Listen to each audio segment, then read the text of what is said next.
ഇന്ന് ഞങ്ങളൊരു സ്ഥലം വരെ പോവുകയാണേ. വേറെ കൂടല്ല, നമ്മുടെ സ്കൈ കുഞ്ഞിനൊരു ഫാഷൻ ഷോ ഉണ്ട്. അപ്പോൾ ഞങ്ങൾ ജസ്റ്റ് ഒന്ന് പാർട്ടിസിപ്പേറ്റ് ചെയ്യാൻ തീരുമാനിച്ചു. ഞങ്ങളിതുവരെ അത് എന്താണെന്ന് കണ്ടിട്ട് പോലുമില്ല. അപ്പം അവരുടെ ഒരു ആഡ് കണ്ടു, രജിസ്റ്റർ ചെയ്തു. അതിനുശേഷം നമ്മൾ യൂട്യൂബൊക്കെ എടുത്ത് നോക്കി. അങ്ങനെ ചുമ്മാ, കാരണം സ്കൈ 3 months 4 months ആയിട്ടേ ഉള്ളൂ. അവളത്ര സ്കിൽഡൊന്നുമല്ല. നമ്മളിപ്പോൾ അങ്ങനെ പറഞ്ഞാൽ നിൽക്കാനോ അങ്ങനെ ഭയങ്കരമായിട്ട് നമ്മളതന്നെ പഠിപ്പിച്ചിട്ടൊന്നുമില്ല. അപ്പോൾ അവളങ്ങനെ ചെയ്യുമോ ഇല്ലെന്നൊന്നും നമുക്കറിയത്തില്ല. അപ്പൂനെ പറഞ്ഞപ്പോൾ അപ്പൂന് ഭയങ്കര സന്തോഷം, അവളായിട്ട് സ്റ്റേജിൽ കയറും എന്നൊക്കെ പറഞ്ഞപ്പോൾ.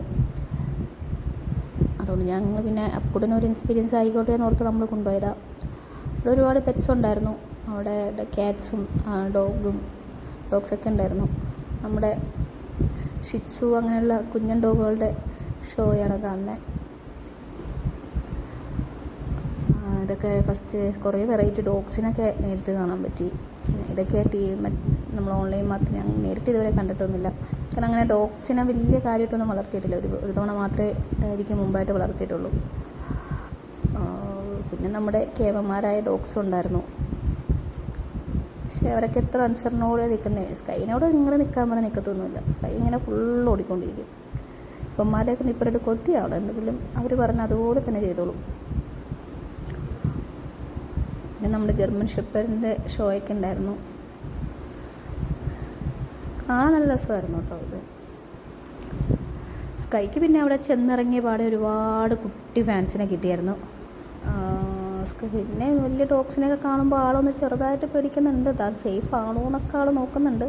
അത് കഴിഞ്ഞാൽ വീണ്ടും ഞങ്ങൾ പെറുക്കാൻ പോകും. ഞങ്ങളുടെ മെയിനായിട്ട് പെറുക്കാതെ ഒരുപാട് കുട്ടി ഫാൻസൊക്കെ ഞങ്ങൾക്ക് വന്നെങ്കിലും ഞങ്ങൾക്കതൊന്നും നോക്കാം. സാധാരണ അവൾ ആരെങ്കിലുമൊക്കെ നോക്കി അങ്ങനെ പൊക്കോളും. പക്ഷേ ഇവിടെ ചെന്നിട്ട് അവൾക്ക് കാരണം അവളുടെ ഫുഡിന് പിന്നെ പോപ്കോണിൻ്റെയൊക്കെ സ്മെല്ലടിച്ചിട്ട് അവൾക്ക് ആൾക്കാരൊന്നും നോക്കാൻ സമയമില്ല. ഇത് എവിടെയാണ് പെറുക്കാനേ നേരമുള്ളൂ.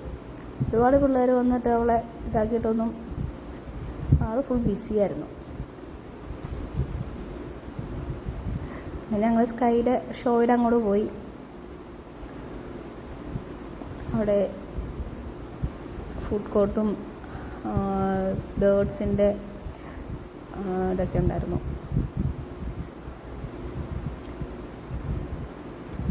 സ്കൈക്ക് പിന്നെയും തുടങ്ങി ഞങ്ങളുടെ പ്രകൃതി കഴിക്കൽ.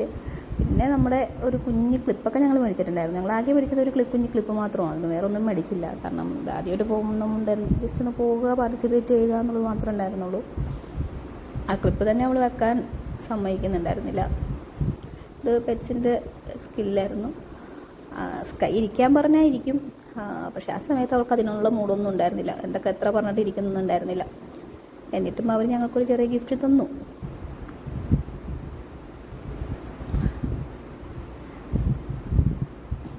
പിന്നെ ഇവിടെ നമ്മുടെ മാച്ച് നടക്കുമായിരുന്നു, അത് കണ്ടു. പിന്നെ അപ്പുനെ ക്യാമലിൻ്റെ പുറത്ത് ഇട്ടിട്ട്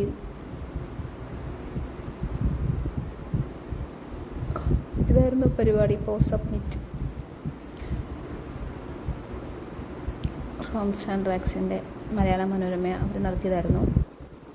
നമുക്കിതെന്താ പരിപാടി, ഇത്ര വലിയ പരിപാടിയാണോ അതൊന്നും അറിയത്തില്ലാണ്ടാണ് ചെന്ന് കഴിഞ്ഞപ്പോൾ ഒരുപാട് ഡോഗ്സും കാര്യങ്ങളൊക്കെ കണ്ടു.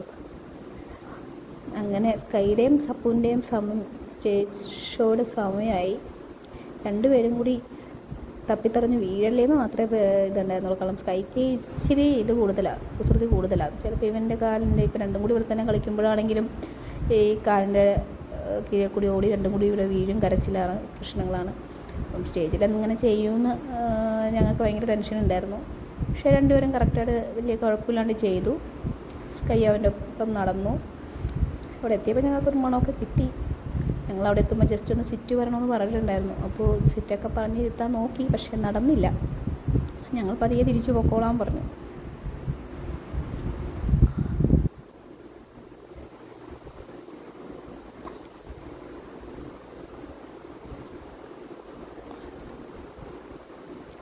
അങ്ങനെ ഞങ്ങളത് വളരെ സക്സസ്സായി കഴിഞ്ഞു.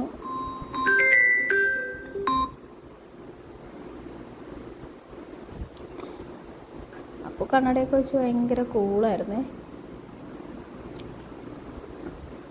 ആൾ വേറെ ഇതിലായിരുന്നു.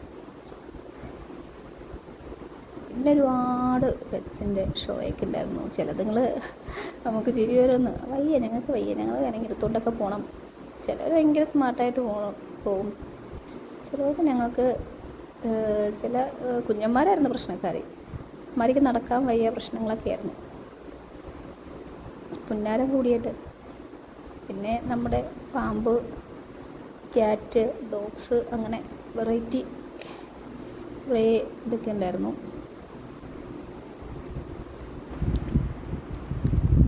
കുഞ്ഞു പാമ്പിനെയും കൊണ്ട് ഇരിക്കുന്നുണ്ടോ?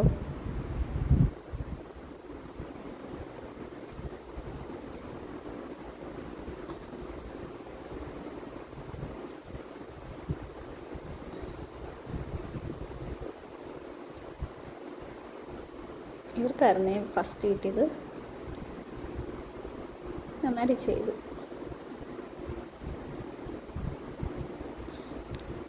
അവളും ഒരു പൂച്ചയായിട്ട് വന്ന് ചെയ്യണമെന്ന് പറഞ്ഞു. പിന്നെ നമ്മുടെ ബിഗ് ഡോഗ്സും എല്ലാം ഉണ്ടായിരുന്നു.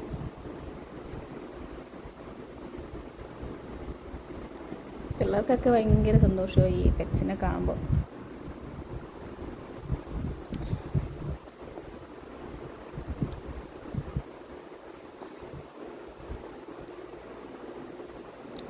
ഒരു ഫാമിലി ആയിട്ടാണ് വന്നത്. കുറേ പെറ്റ്സ്, കുറേ മൂന്ന് 4 ഡോഗ്സ് ഉണ്ടായിരുന്നു.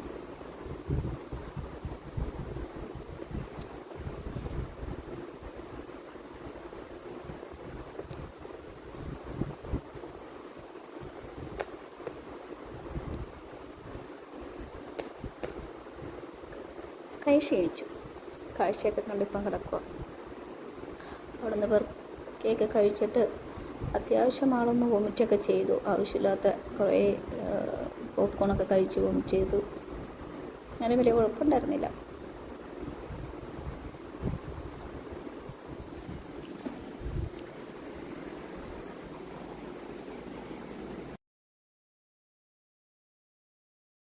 പിന്നെ അത് കഴിഞ്ഞ് ഞങ്ങളൊരു ഫുഡ് കഴിക്കാൻ ഒരു കടയിൽ കയറി. അവിടെ പിന്നെ കുറച്ച് നേരം ഇരുന്നു. ഞങ്ങൾ പിന്നെ മാച്ച് തീരാറായതുകൊണ്ട് അത് കഴിയുന്നവരെ അവിടെ ഇരുന്നു.